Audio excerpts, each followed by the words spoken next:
Palestiniens ont été assassinés depuis octobre 2023 par Israël, dont certains brûlés vifs.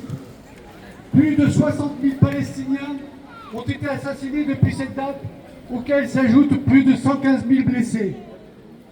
À Gaza, près de 50 otages israéliens sont toujours détenus par le Hamas. Nous exigeons la libération sans condition dans le respect du droit international. À Gaza, plus de 2 millions d'otages palestiniens sont régulièrement bombardés par l'armée israélienne, privés de nourriture, de médicaments, d'eau.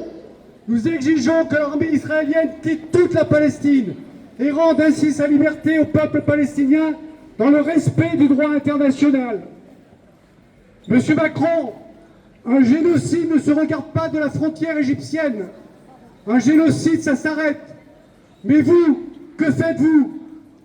Interdisez-vous l'accostage de navires transporteurs d'armes à destination d'Israël dans les ports français comme le fait l'Espagne? Non. Avez-vous décidé un embargo des armes en direction d'Israël comme le fit De Gaulle en 1969? Non. Interdisez-vous aux entreprises d'armement israéliennes de participer au salon du Bourget? Non. Des Palestiniens et des Palestiniennes sont donc susceptibles de mourir, tués par des armes que votre France a laissé passer dans nos ports ou a permis de fabriquer grâce à l'aide d'entreprises françaises.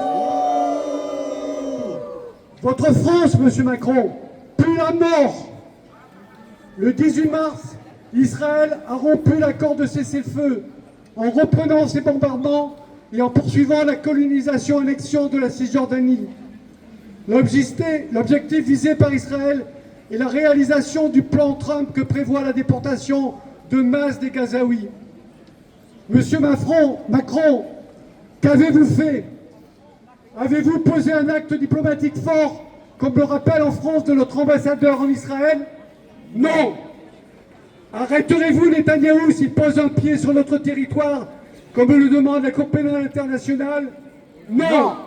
Avez-vous décidé d'interdire l'importation de produits israéliens sur notre nettoyage? Non. Votre France, monsieur Macron, pue le colonialisme et le nettoyage ethnique.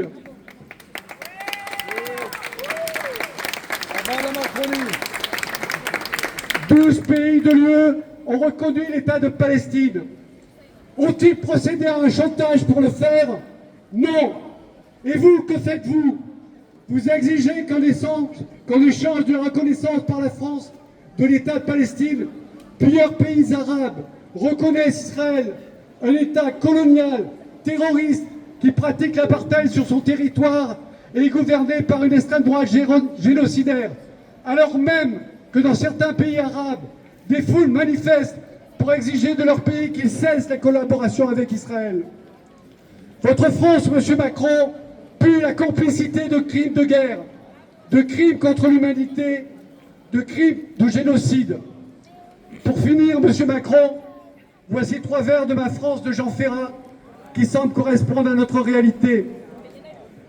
Cette ère de liberté au-delà des frontières, aux peuples étrangers qui donnaient le vertige et dont vous usurpez aujourd'hui le prestige. Notre France, monsieur Macron, à nous qui luttons contre le génocide et pour un cessez-le-feu, et celle des droits de l'homme et du droit international. Notre France, monsieur Macron, sait que la Palestine ne mourra pas. Oui, monsieur Macron, la Palestine vivra. Ah bah la Macronie.